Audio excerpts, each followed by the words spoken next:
Praise the Lord. September 12వ తేదీ 2025. ఈరోజు దేవుని వాగ్దానము. మీరు నన్ను ఏర్పరచుకొనలేదు, మీరు నా పేరట తండ్రిని ఏమి అడుగుదురో అది ఆయన మీకు అనుగ్రహించినట్లు మీరు ఫలించుటకును మీ ఫలము నిలిచియుండుటకును నేను మిమ్మును ఏర్పరచుకొని నియమించితిని. యోహాను సువార్త 15వ అధ్యాయము 16వ వచనం.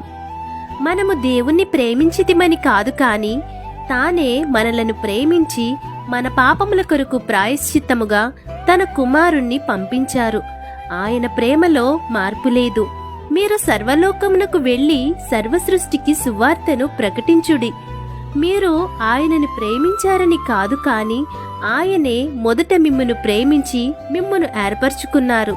కాబట్టి ఏర్పరచబడిన గుంపులో మీరుండి ఆత్మఫలములు ఫలించువారిగా మీరుండాలని ఆశిస్తూ ఈ దిన వాగ్దానం మీ అందరి జీవితంలో నెరవేరాలని కోరుకుంటూ దేవుని సువార్త పరిచర్యలో మీ సహోదరి. ఆమెన్. God bless you.